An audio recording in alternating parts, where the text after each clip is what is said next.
Scary stories where dogs save lives. Make sure to like, comment, subscribe, and let's get straight to it.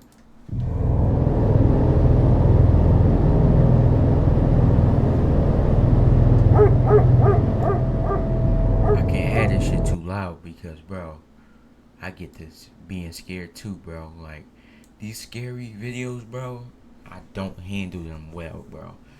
I just like, bro, it's like, it's like I'm there, bro. But I'm just watching the video, bro. I live in Dorset, Vermont. It's a very secluded, mountainous place. There's lots of trails on the mountain that I like to walk or jog down commonly. In fact, I'm able to cut through the woods in my yard to get to a trail that I walk and run down all the time. One day after getting home from work, I changed out of my work clothes and into my running clothes. By 6:45, I was ready to get on the trail. On this particular day, I took along my coonhound, Murphy. We did 5 minutes of walking. Then we started with a slow jog. Murphy is always a joy to walk because she doesn't pull. She always just stays calm at my side. The trail is wide enough for her to always stay by my side, maintaining my speed. I was always looking up when I ran, which is why I didn't notice that Murphy stopped in her tracks until I felt the leash pull her neck, at which point I stopped and looked back at her to see what was wrong. She was looking behind us, and her ears did that little bouncing thing that hound dogs' ears do when they hear something. I mean, we were in the middle of the forest, so there was any number of things she could have heard, anything from a deer to a squirrel to another person on the trail. I tried to pull her forward to continue our run, but she seemed persistent and reluctant to move forward. I played along for a few moments to let her see that she was curious over nothing, but it wasn't nothing, because I finally saw what she was looking at. There was a man back down the trail in the direction we came from. He was clearly not hiding the fact that he was looking at Murphy and I. I waved at him to try and be friendly, and then looked down at Murphy as I pulled her and told her to come. She finally budged and started running by my side again, not without looking back twice at the man. It's happened before though. People on these small trails would commonly wait for me to move ahead. Can't do it. Bro, imagine walking in the forest, right? It's you and your dog, bro. You see a man just sitting still staring at you. Bro, that's like some dream. That's like some horror dream nightmare shit, bro. I can't do it. So they could avoid passing the dog. Usually they'd be out earlier in the day though. At this point it was on the darker side, and usually there wouldn't be other people out. I also didn't notice if the man waved back or not because I looked down at Murphy after waving. But at that moment, I still thought everything was normal. That is until maybe a minute later when Murphy stopped me again. This time she looked ahead of us and started barking. I saw who she was looking at right away this time. It was another man walking slowly towards us. I waved to him too, but he didn't wave back. I was standing still, holding Murphy close, expecting the man to eventually pass me, but the closer he got, the slower he went. When he got within hearing range, I told him that Murphy's friendly and that he could pass. Now here's when I knew something was up.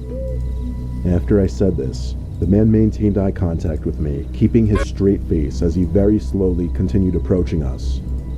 Then I noticed Murphy turn around and start barking in the other direction, behind us. I turned and almost had a heart attack when I saw that man from earlier, maybe 5 feet away from us, slowly approaching as well. I knew now something bad was about to go down. There were only a few seconds between that moment and the moment I felt 2 arms reach around me from behind. Then the first man I saw earlier started full-on charging me. Murphy's barks turned to aggressive growling and rabid dog-like barks. Then one of the men screamed as apparently Murphy bit him in the leg and wouldn't let go. This forced the man to release his grip on me, giving me a chance to tackle the other man to the ground. It took a little force to get Murphy to release her grip from the man's leg, but when she did, we ran back down the trail. The man who I tackled didn't try fighting back after his friend got bitten. I think he realized they were outmatched at that point, but I was still not sticking around to find out what their intentions were. We got back to the house in 5 minutes, only because we sprinted back. I checked Murphy to make sure she wasn't hurt or wounded at all by the man she bit. She was fine. I couldn't be more grateful for her. She's still alive and well. She's 9 years old. I still see it as a blessing in disguise that one of the few times I decided to take Murphy along with me was the same night I ran into those two men in the forest. That's why I feel like if you got like a house or anything, bro, dog is always important. I feel like to get just because of stuff like this, man. Where, cause dogs is the most loyal. Like dogs is more loyal than humans, bro. They gonna stay by your side no matter what, and they gonna protect you no matter what. And dogs smart, bro. So, bruh, I advise anybody to get a dog, bro. And for the people that don't like dogs, I don't know how, because they're so like they like your best friend. They like somebody that you love and you can have a real connection with.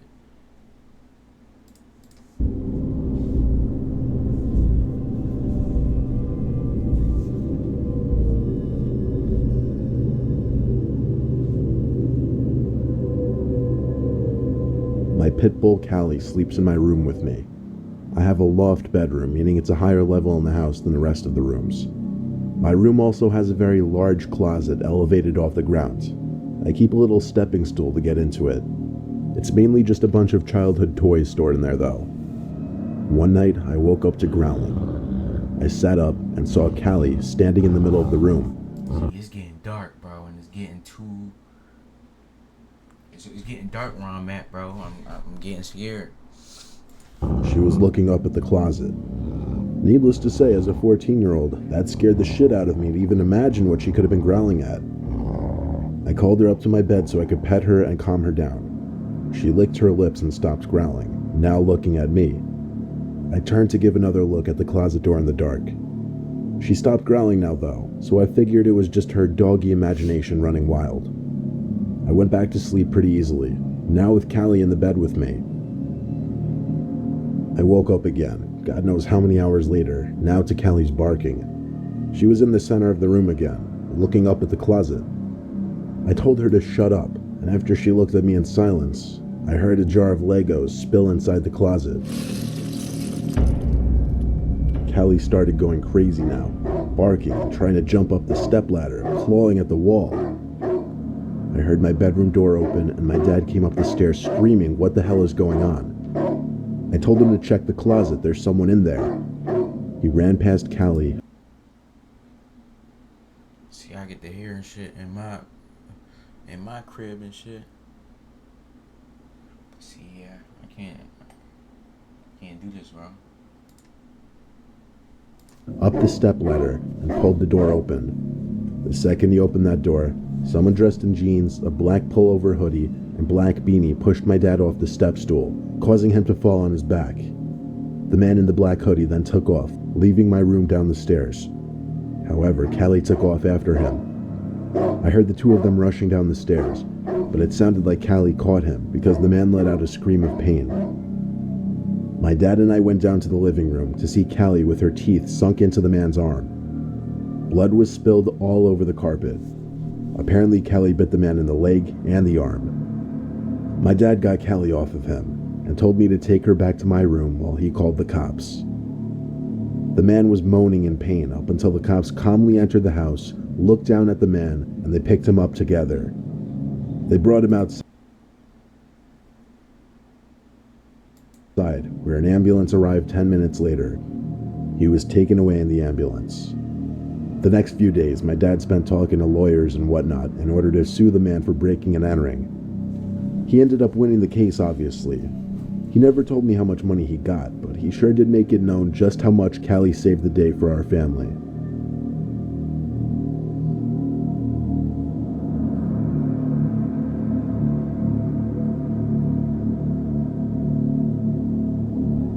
The first dog I ever got was back in 1992, when I was 10 years old. My parents finally agreed to let me get to be over already, bro. It's like my German Shepherd, my lifelong favorite dog. Only thing, they made me walk him twice a day as the one condition to owning him, once in the afternoon and once at night. His name was Calvin. This happened on a snowy December night. I begged my dad to let me just let Calvin in the yard, but he insisted I walk him. He always did, and walking him twice a day quickly became a huge chore. I threw on my snow boots, a sweatshirt, and then a jacket over that, and finally my snow hat. I was ready for the cold snowstorm. We set out into the neighborhood streets, Calvin pulling ahead as usual. There were no cars on the road at all on this night. There was simply way too much snow. We walked down the edge of the neighborhood by the woods. I remember wanting to see if the roads had been plowed anywhere yet. We came to an intersection between two very quiet roads by the woods at the edge of the neighborhood. That's where I ran into him. I heard the sound of footsteps crushing the snow behind me. Calvin turned first and barked a couple times. It was a man bundled up in snow gear. He had a scarf covering half his face, so all I could really see were his eyes. But I could still tell he was on the older side, 40 plus. His voice was muffled through his scarf as he called to me in a friendly voice. Then he did something unexpected. He picked up some snow, patted it into a snowball, and seemingly playfully threw it at me. I dodged it, now not knowing how to react. He came closer and started to pet Calvin. I was pretty uncomfortable, to be honest. The man stood back up after petting Calvin, then put it. Bro, what type of game? What do you even do? Like, throwing a snowball at a random person is crazy. His shoulder on me and said I shouldn't be alone out here on a night like this. I think I remember telling him I wasn't. I was with my dog. There were some more words exchanged. I don't remember what, but I do remember eventually walking away from that man without saying bye. Even though I didn't look back, Calvin kept looking back, and I slightly heard footsteps in the snow behind me again, so I knew he was following me. I figured he was following me home, which is why I was caught off guard when I heard the footsteps behind us increase in speed and intensity, causing Calvin to turn and start barking. Bro, these footsteps, bro. Like, nigga, it's making it more like... The man grabbed me with one arm and covered my mouth with his other arm. I think Calvin started biting him, but he was wearing so many layers that he was able to ignore the pain, but only for so long. The man finally let go of his grip on me and aimed his attention at Calvin by kicking at him over and over. Eventually the man gave up and took off for the woods. Calvin pulled so hard after him his leash snapped off the collar, and off Calvin dashed, disappearing into the woods. I heard his barks fade away into the darkness as I screamed his name over and over. I returned home crying, telling my parents that Calvin was chasing after some man and that he was gone. I stayed up all night hoping he would return home. He never did. Damn. Calvin was my first dog, and losing him was my first real heartbreak. I like to think he was found and brought to a shelter somewhere, because I wholeheartedly believe that dog saved my life. Hopefully the dog okay, man.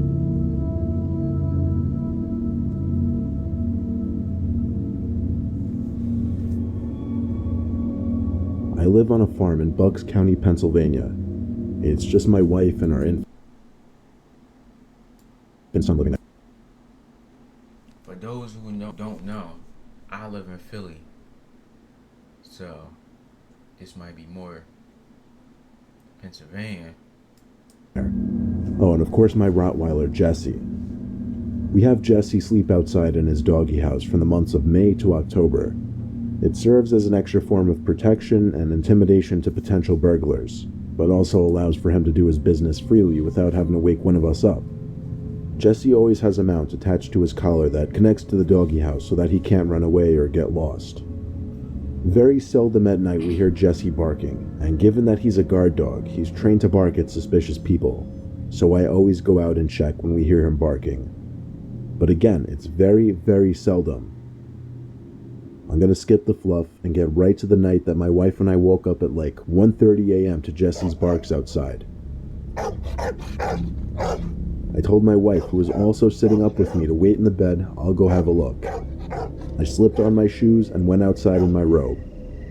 Jesse took notice to me for a second, but resumed barking in the direction of our crops. I had to go back inside for a flashlight and Jesse's leash, because I planned on going in the crops with him. After clipping Jesse's leash onto his collar, he knew right away to take a lead. He led me into the crops. He going in the crops with.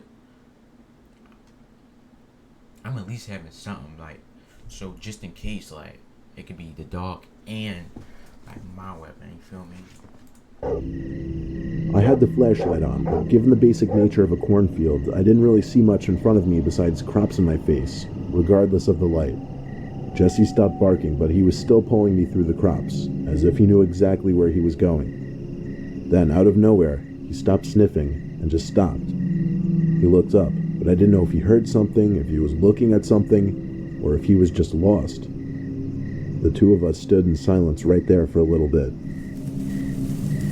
I heard crops in the near distance being brushed around suddenly. Jesse's head was all over the place. He was looking left, then right, then left again, as if he were hearing sounds coming from everywhere. He started barking and pulling again, but this time Mind you, this hit 10 times harder just because it's in my home state, bro. I yanked him back to stay put.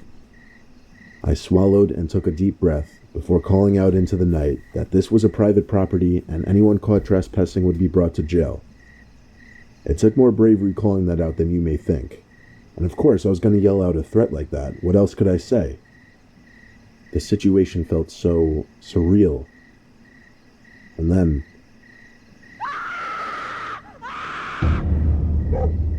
it was the scream of a woman, a distressed, manic, deranged kind of scream.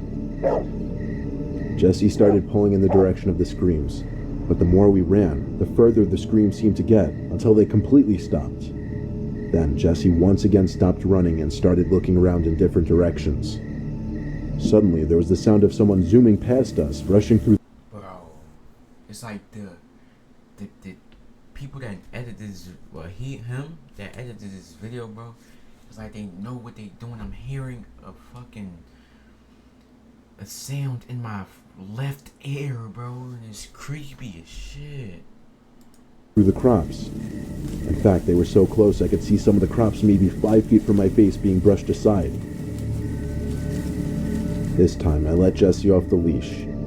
I told him to go, catch them. Jesse disappeared in seconds. I heard his barks, though.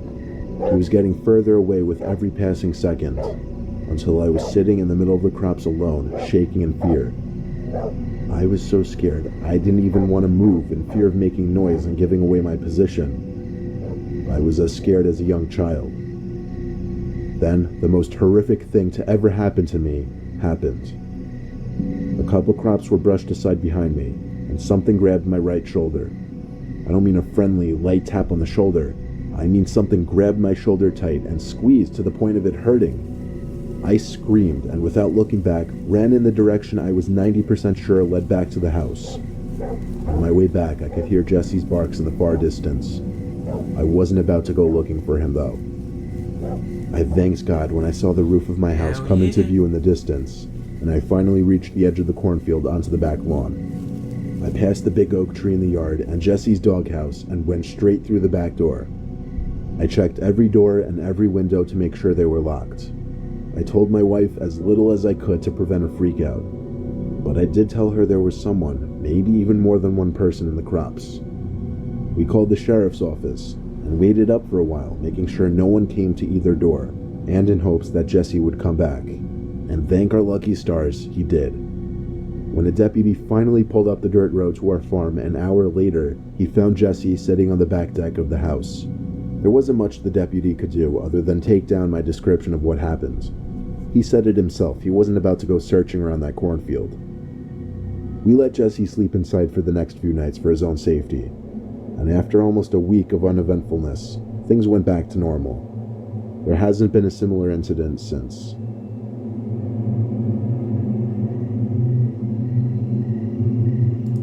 That's crazy, bro. Hope y'all enjoyed this video, man. We out, bro.